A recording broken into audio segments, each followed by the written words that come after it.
Very excited about this particular podcast. And before I get started on the topic at hand, I want to talk about something else that I will be talking about uh, in the near future. And it's about a case because, I've been talking about building online friendships and how we live in the digital world and the digital age where a lot of us form friendships and relationships online. And there's been a lot of talk on various channels about friendships and being let down by people that we thought were our friends and all of that kind of stuff. There's been a lot of talk on various channels about how people have developed friendships online have been let down by people that they've developed friendships with. And this is this type of story. It's the story of Jessica Wongso and Myrna Salahin, two girls from Indonesia, Jakarta, who went to study at a design school in Sydney, both from very wealthy families, and both attractive girls had their whole lives ahead of them. And it just so happens that they got into a dispute. And Jessica Wongso was told by her friend Myrna Salahin that she didn't like her boyfriend and didn't think that the relationship with her boyfriend was going anywhere. Jessica Wongso immediately walked out of their dinner that they were having at a restaurant. Never heard from her again until Jessica Wongso reached out to Myrna, who subsequently married her longtime partner. So she reached out to Myrna after that incident, and Myrna was now a married woman. And they met up at a coffee shop, Cafe Olivier, in Jakarta, Indonesia. Now, what happened in that cafe was calculated and planned. And I will talk about this in another episode because I'm going to be talking about friendships and what happens when we are disappointed by someone that we thought were our friend. But this is much more extreme than that. This is a case that will be on Netflix very soon. And I actually found out about this case quite a few years ago, and for some reason it entered my mind the other day. Like, I just started thinking about it. And basically, Jessica Wongso put something in her friend's coffee. And that was the last time we saw of Myrna Salahin. She's no longer. And there was a big media sensation in Australia and Indonesia on this case. It was a televised trial.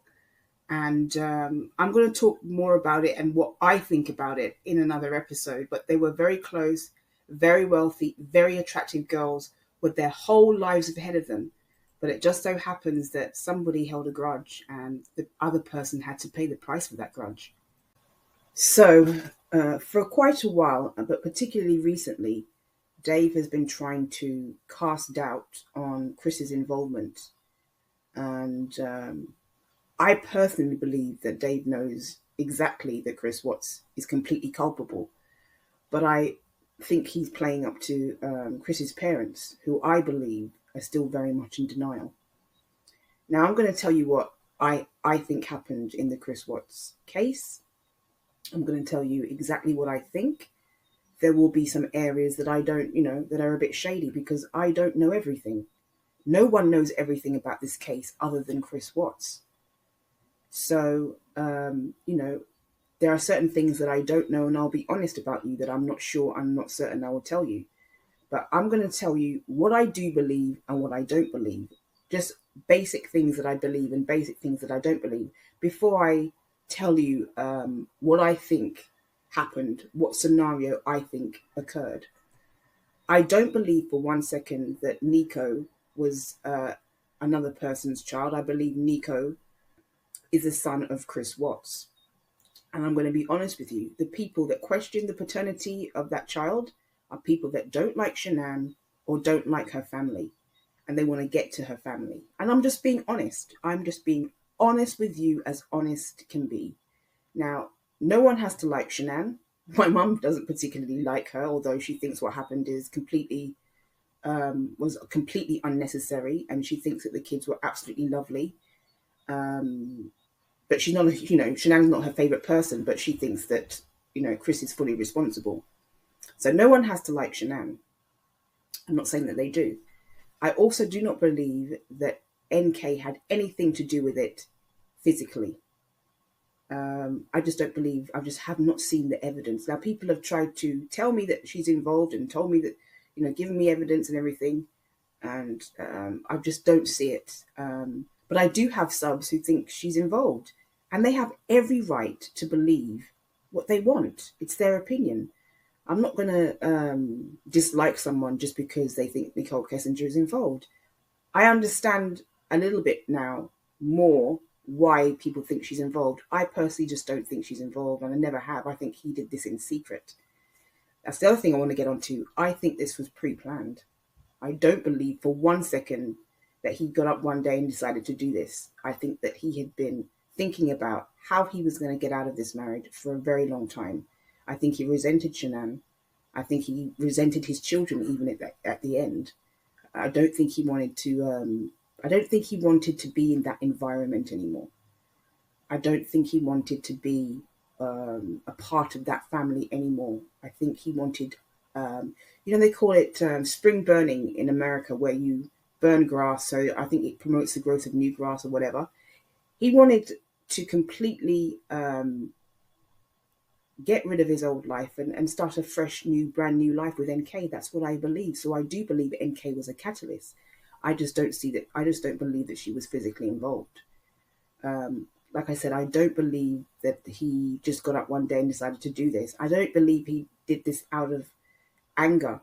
I think he was frustrated, and I think he resented Shanann, but I think this was all very matter of fact and very logical for him.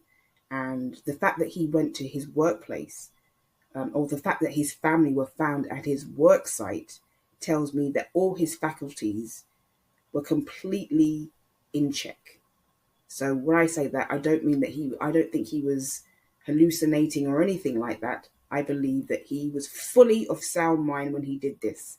It was just a cold, calculated scenario.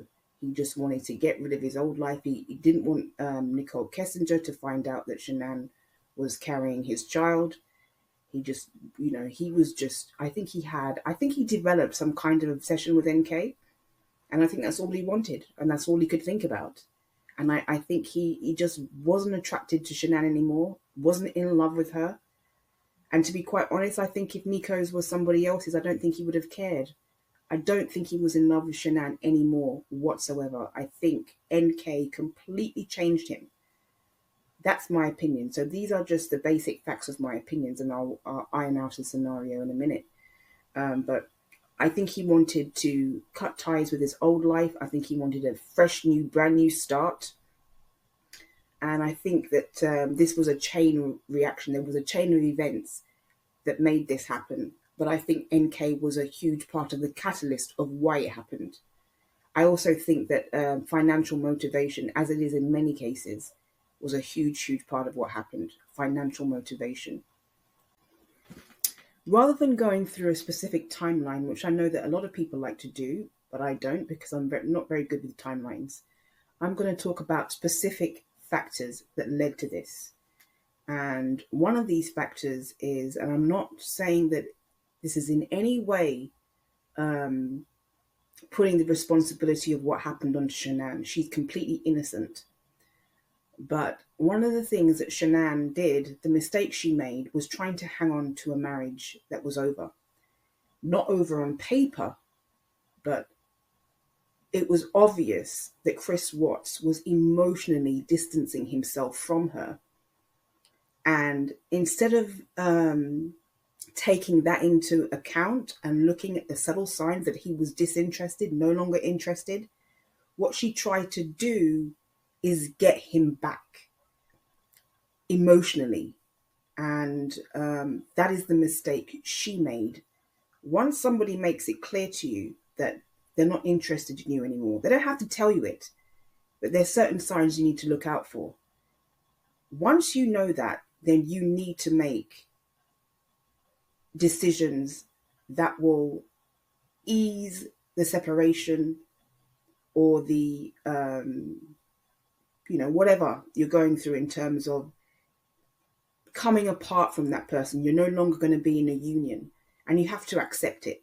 If somebody no longer wants to be with you, they want to disengage from you, they want to distance themselves from you, trying to hang on is absolutely, absolutely the wrong decision. And I think because she'd had a previous marriage that didn't quite work out, she didn't want to lose this marriage. There's this idea that Shanann, or the people have said that Shanann walked into that house that night and laid down the law. I don't believe that for 1 second. As I see her walking through that door or walking up to the door, there's nothing in her body language that says to me that she's looking for confrontation. Her friends have said that she wasn't feeling well, she wasn't herself, and she didn't, she wasn't eating as much. Plus, she'd been traveling. She was probably very, very tired. This was not a woman that was in any mood to have a back and forth with her husband. She was confused and she desperately wanted to hang on to that marriage. And that's no mistake she made. What she should have done is she should have taken her kids to North Carolina and stayed with her parents and worked out the separation from there. But she didn't. She tried to cling on to that marriage. Worst thing that you can do is when you realize that somebody doesn't want to be with you anymore and you try and hang on. And I can explain that to you as well in another scenario. And it can happen in different scenarios where people will try and still hold on to you. And it just causes even more resentment. The other factor is looking at Chris's personality and the life stresses that he was going through. So financial life stresses, that is always a big impact on any relationship and on any marriage. So that impacted as well. There was also a back and forth with Shanann and his parents.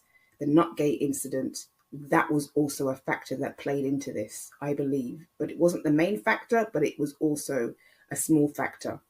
Now, I also want to look at Chris's personality because that's also a factor that I take into consideration. I'm not diagnosing anyone on here, but I'm just saying what I think. And there's a lot of people who have different opinions on this.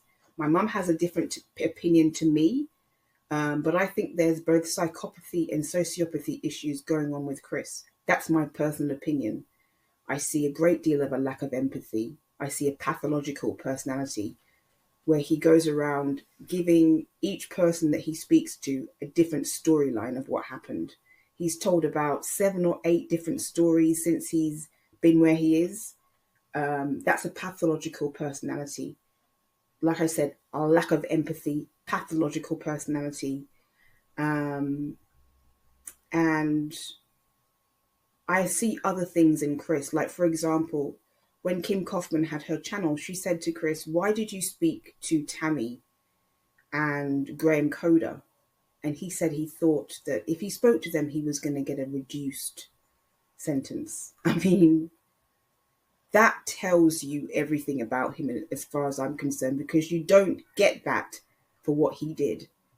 So the fact that he thought that he could get some benefit out of speaking to them for himself, he could gain for himself for speaking to Tammy Lee and Graham Coder, shows me that there is a pathological side to him and a psychopathy going on with him. Now, a lot of people don't believe that about him, but I believe he has both.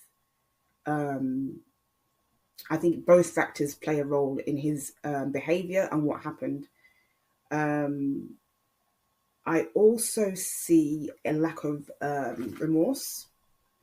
The remorse seems only for himself. I think if he had genuine remorse, he would tell the truth. And I don't think he's told the truth as yet.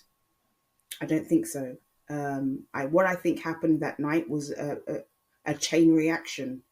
Or you have a wife and a woman who is pregnant and who wants her husband to pay her attention and is trying to cling on to a relationship.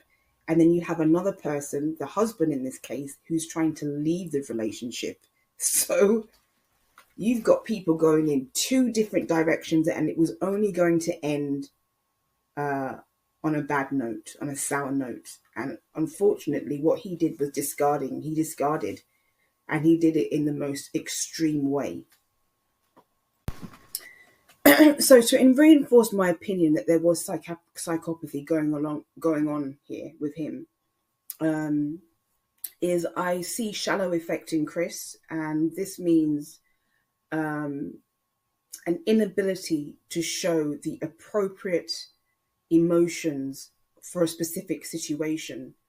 And there is a part where he is in the interview room. I'll say that instead of the other word that I could use, where he takes a photograph, places it on the table of his family while he's eating pizza. I mean, that is not displaying the appropriate emotions for that kind of situation. You're sitting there eating pizza, but you know where your family are. You know your family are at your work site, but you're sitting there eating pizza while looking at a picture of your family. So I see a lot of shallow effect. I also see, when we look at the videos between him and Shanann, or of him and Shanann, that he's very, very submissive. She's very dominant in the relationship. And I think over time he began to resent her dominance. So all of these things led up to what happened. I think Nicole Kessinger was a breath of fresh air for him, and that is all he wanted. He was more attracted to Nicole Kessinger. She was a breath of fresh air. She was someone new. She was someone different.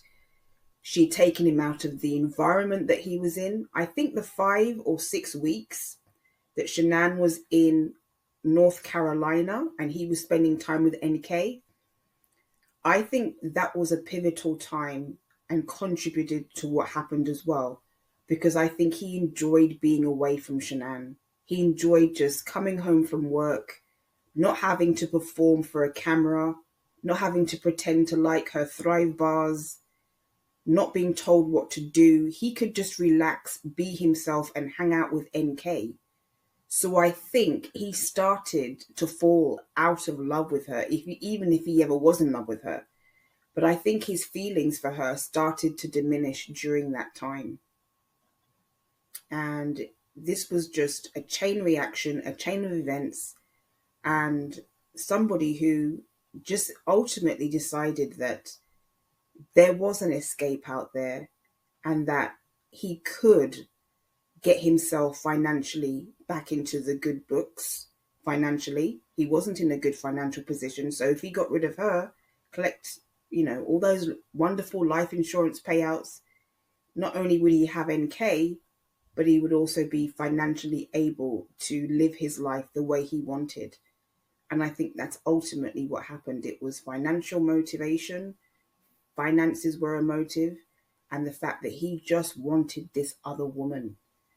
He wanted this other woman. This other woman was a breath of fresh air. And he just had no interest in his family anymore. And this might be difficult or challenging for Cindy and Ronnie to comprehend and understand. He was their golden son. They love him and they will always love him. And I can't say they can't continue to love him. That's their son. They have every right to love him. But I think if they understand the type of personality that he is, and they understand the different elements and stresses that contributed to his to what happened, if they could just understand that the marriage was very much a facade and there was a lot more going on than met the eye, if they can just grasp that, then hopefully one day they can come to a new realization. And I don't think that will happen. I think he will always be the good golden boy in their eyes that can do no wrong. But, it was just a chain of events. It was a chain of events that happened. And I think that he had been planning this. I think he started to plan a way out of the marriage. And then when he looked at all the avenues that he could take out of the marriage, he realized that the doors would close in on him because of the financial situation. And then when he realized that if he did this, he could gain financially, I think that eventually caused him to do what he did. And he, Nicole was just an absolute breath of fresh air, but I don't think she knew about his plans. I honestly believe that he'd been thinking about this secretly, and Shanann just, her head was in the clouds. Her head had been in the cloud during the whole marriage. She thought that she'd met this man that was going to be her savior, that was going to be her rock, that would do anything for her. He was the knight in shining armor. And she couldn't have been more in the clouds about who she married. She couldn't have been. And I don't think she knew enough about NK. I don't think she knew anything about NK. I think she might have suspected at some point. But I don't think she realized that his head had been turned. I really, really think that she thought she could salvage this and that she could get him back and everything was going to be all right. Or at least she very much hoped that she could. But she was just, like I said, her head was in the clouds. She was living in a fantasy world and he was living in the real world. And in the real world, everything is not so rosy. He alone did this. Nobody else. Nobody had any kind of motive. No one had anything to gain. He did this himself. And I think Cindy and Ronnie need to come to terms with this if they're going to move on and heal. And I wish them well in that.